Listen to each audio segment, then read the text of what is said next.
like we have said, is the issue of the will and setting priority. But before that, let me just say a few things, because it's very important. Very quickly. Yeah. You see, during the right than 1.3 trillion, we visited all the Nigerian universities. I will tell you, a third generation university was using stove as a Bunsen burner. Stove as a Bunsen burner. That's in a laboratory. In a laboratory. How will that student in chemistry be able to function well? We enter a university, one of the first generation state university. There are 16 students in 12 by 12 feet room. Each of them has stove. What is the health of those students? 2, go around Nigerian university today, all of them. All the projects you are seeing, 99% are TED fund. If we didn't go on strike in 2012. So if not for TED fund? Let me finish. If we didn't go on strike in 1992, there won't be TED fund and there will not be university today. You go to the university today, a large number of the projects you have are need assessment. We fought for it in 2013. If you remove this, we don't have university. Where we see, we look at the narrow effect of strike. Narrow. We're not looking at the broad effect. As we speak, so we still have public primary and secondary schools. Is any of us here having their children in private, public primary and secondary schools? Is there any Nigeria, including those who are speaking, have their children there? Governor Rufai once had his son. He removed the person because it didn't work. It didn't work. He removed the person. Yes, he did remove He them. started security. How that not human being? How that not human being? If the child was there and you provide security around the university, all the children will be safe. Maybe political exposure. Now you remove your child and then to expose them. Our children not being killed there. Our children not being kidnapped.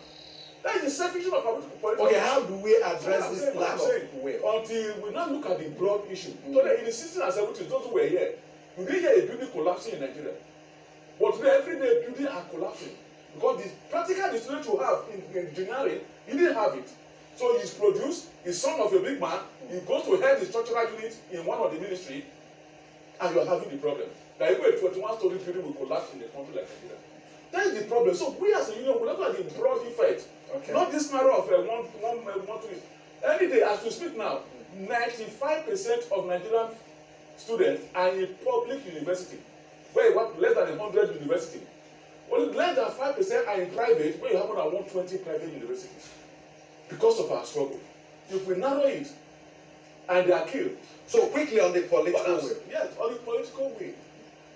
When we went to meet with government the negotiation, one of the issues that is also creating problem. They said we should allow them charge the students 1 million naira per year. And that 1 million naira, they will go and take it from the bank with interest. And we refuse. That's why our negotiation last year. We said we cannot allow Nigerian children who are earning 30,000 naira per month. As their parents. As their parents, go and pay 1 million naira school fee. What is the way?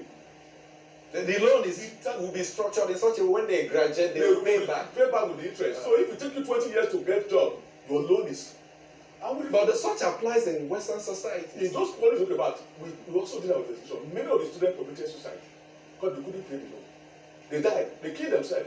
Is it many or a few of them? Well, whether it's a few, whether it's one. I think a few. When you are in this country, when you go to the US, those who don't have jobs, what do you call it? It's less than 10%.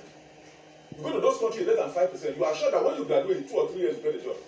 In Nigeria, you can graduate in 30 years, don't have a job. And how will you pay back? That is the question. So let me finish. What is the will? How do we invent the will? What was the governor, the prime minister of Western Nigeria? He was giving 30%. Premier of Western. Premier, 30% of his budget for education, and the effect is very clear.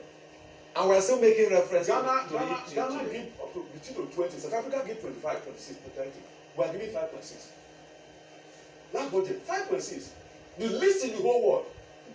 So if we upgrade our budget from 5.6 to 15, as we have in our agreement, we are trying to sign with God that to sign so to 15%, you solve this problem. Okay.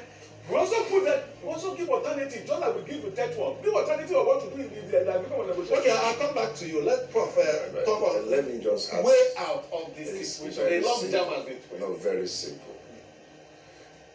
The Nigerian government will not say that they don't have the funds. Just like a father will always be telling the children, no money, no money. But when he has the interest, he says, no money, but he's still going out and drinking. See, the thing is priority. They don't really have priority for education. Let me be sincere and be frank about it. You just need to adjust. Look at, okay, you said no money. Where did you get 8 point something million US dollars to go and evacuate the people from? let's be sincere. Just suddenly. But we are telling you, okay, you want to conduct election. You are spending 400 and something billion for the electoral district. Let's be sincere to ourselves. If we agree that, okay, as at that time, 2009 agreement we are talking about, that was enforced even in 2013, that we are talking about 1.2 trillion, or he is telling us 1.3, no problems, 220 billion annually. That then, the dollar was 167 naira per dollar. But now you're talking about 575. So even if you give to the universities, and one thing we need to understand is not that they are giving the money to ASUU. That needs to be very clear. And the VC is for... And yeah, you mentioned the allegation. There are huge allegations. I know the anti-corruption agencies have been on it. Vice Chancellors pocketing the universities board and all that, even Senate, and becoming sub-administrator and going on wasteful. It is not true. It is not true. I'm a VC. And I will stand here to defend most vice chancellors. All those ones are not true. See, there is VC Standards Board. Then the University Governing Council, they also have their attendance board. And then the Bureau of Public Procurement Act is very clear. We follow, like in my institution, needs assessment forms. We have what we call Budget Monitoring Committee, made up of all the unions, and then the student union body as well. If you have the president, those that are supposed to be there, they are all there. Decisions are taken right there. What we should use that fund for is also discussed there, because the fund came as a result of identified needs, and we fill the needs, and we even go to National Universities Commission, NUC, made up of the Federal Minister of Education, and then the Academic Staff Union of University. When I went to defend the other one, my very revered president was also there, and we presented our needs. We were asked, why you want to use this? Why? And then that was accepted before you go back. So this issue of saying that VCs are manipulating the whole thing is not true. Okay. Okay, let me come back to you now by way of solutions. You said the 4 weeks, 1 month, 1 day strike may be rolled over. It's called rollover strike, not money strike. Rollover strike. Rollover to become indefinite strike. If the government refused to do what it should do with it. Now, the government has set up a team to renegotiate the 2009 agreement. ASUU is not part of it. If government comes out with that report, I think they gave them a time frame, a limited time frame. 3 months. 3 months. That means, is the industrial action going to be on during all those periods? Is there a chance that we can find a way out of this strike? It's really very laughable for me. In 2017, government set up, it's a government team they were talking about. We have our own team. Government set up is a team. Okay, you have, okay. Yeah, to negotiate with us. 2017, headed by Babalake. Those people were raising the issue of 1 million and delayed. I recall. Yes. Then it collapsed. And government changed the chairman of committee in 2020 and bring in Osedeke. And that man, within 6 weeks, we ended negotiation with government and came out with a draft agreement. And by our own rule, you take your draft agreement, you go back to your principal, which is the government, which is their team, and we go back to our members. Since May 2020, we have been waiting for them to come back to us. And then we are hearing that they set up another committee or whatever. It's not our business. Because when we have finished the negotiation. They should go back. If in that draft agreement they have any issue, they know. So there's the 2009 agreement and a renegotiated agreement existing. Yes, in 2017. Yes, we finished 2021. Okay. May. So government wants yet another We want them to go back, look at because it's normal. If you send somebody on the banner and it finish, it should come to you before signing. If you have any issue with what we have negotiated, you should bring back to us. If we have any from our members, we'll come back, sit down, and within 1 or 2 days resolve it, and that's all. Assign. But government is not saying that what you have finished negotiating, that have been brought to you to look at whether you have any issue, you want to give them 3 months. I can assure you, and I can assure Nigerians, that if we suspend this strike because of these promises you are seeing, the day we suspend this strike, all those things will stop. That is the trend in government. And you won't They will not wait again until a year later. Will not disrupt the students being in school again before they will start from this. Okay, let's go to Tochukwu, country director, to the National Association of Nigerian Students president, and he was complaining bitterly about the students who are the receiving and not being part of this negotiation. How would you speak to it, and how do we bring them in? Thank you very much. Like I mentioned earlier, I think that this thing it's a little bit of a marginalization for the students.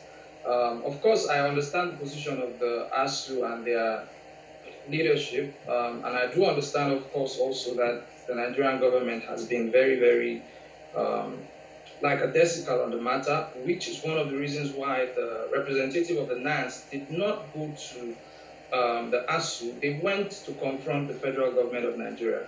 Now, what we need to, or what we are asking for as Nigerian students, or on behalf of Nigerian students, is for us to be brought to the table in this discourse. We need to contribute. We need to know. In fact, most Nigerians should be getting the fact about the matter from this broadcast. Before now, many did not know what the contending issues were, because the federal government wouldn't talk to us, the ASUU as well wouldn't talk to us. But we are owed something. We are owed something. We are the ones being taught. We are the ones paying for certain services. So we should be brought to the table. If there are any negotiations, I would appeal to those who are here and the federal government who is listening. Let the Nigerian students be on the table and let them express their opinions and let them be listened to. I mean, the disdain, the disregard that the federal government had for the Nigerian students was quite appalling. And it would be very nice if the Minister for Education would issue an apology to the Nigerian students, because they were not listened to. So in these negotiations, let them be brought to the table. And also, I would want to express an opinion on if the ASUU could explore other means of engaging the federal government that also would reduce the rate at which our schools are put on hold. If they can explore other means, think through other means, because this thing is affecting our children, is affecting our brothers, is affecting our sisters, and we would need to have it reduced. I understand their stance, but I think that the impact on the Nigerian students is far-reaching. I mean, it's a victim situation. They are the victims, and they should be heard. Thank you. Okay, perhaps if we bring in the students to the negotiation table, we'll keep them off the streets. Of course, we saw protests across the country against this, by students against this ongoing strike. Is it possible that there could be a change of strategy different from strike? Yeah, get a different result? Yes, I've said severally, even within my my university. I've said that, look, we have been engaging government using strike options and all of that, and for a period now it's not working. Can we change the strategy? Can we lobby? Because everything about any situation in life is mindset. If you get the right mindset, you solve it. All this one that they are saying no money, no money. By the time we lobby into the heart of Mr. President and make Mr. President to now see that this thing, if we don't do it, it will lead to so. Perhaps preparing for example, a detailed document on where the money could come from. Yes, like what ASUU did. Oh, they did it in the past. Yes, that was 1992. Okay. For former head of state, President. Was it Ibrahim Babangida? Ibrahim Babangida, that led to the Education Trust Fund (ETF) in 2011, became TED Fund and all that. So I have been coming up with that. So that is the major thing, because if you do not go into the heart of the person, buying that person into your own reasoning, there is no way, whether you want to crumble the whole system, if the person is made up, he will not even listen to you. You will do your worst. Because he's there. He's not affected, like what is happening now. The young man is talking about the students being suffered here. But their own kids are all overseas, not facing it. So even if ASUU, with their current stand, it's still the poor man's children that they are protecting. that is still facing it. So do we now have a rethink? That is it. That was why the issue of going to the National Assembly, barring public office holders, children not to travel overseas so that they also feel the pain. Now that that one has failed, what next? What next? So What do we do? push the question. Let me put it this way. You see, Nigeria, the one Nigeria sees, the one that we are seeing is strike. For this struggle since 2020, we have met with the Senate President on this issue, presented our solution to him. Nothing happened. In October, we met with the Speaker of the House of Rep. They all agreed they will settle this thing within 2 weeks. The Speaker. As a way of lobbying. Of lobbying. Nothing happened. We met with the President 2019. We met with the President. Gave him our document on how to resolve this problem. He handed over in our presence of the Minister of Education, said, go and finish this thing. Nothing happened. We met with the Chief of Staff to the President 2 times. He said, I will set up a round table to look at this thing. Nothing happened. We have met with the Minister of Labour not less than 8 times on this issue. Nothing happened. We met with NIREC, Nigerian Interreligion Council. We met with them. That's how we could go. They said they will intervene. Give her a shot. Nothing came out. We were started strike in November. We gave them, said, go and intervene. They met with the President. The President set up a 4-man committee to resolve the issue as quickly as possible. Chief of Staff, Minister of Labour, Minister of Education. So is there an alternative? Wait, we need to get it. We have that time. Will you recall the prayers? Nigerian people need to hear this. It's very vital. Quickly. Between the President February 1st and today, that committee has not called up for a meeting that the President resolve the problem with the head of service and Chief of Staff. They've not met with us one day. I think in anger, the NIREC have left. So when we haven't done all this, let me also, the students, when I was a student in the 70s, 80s, our lecturer don't fight our fight. Ali must go, we fought our fight.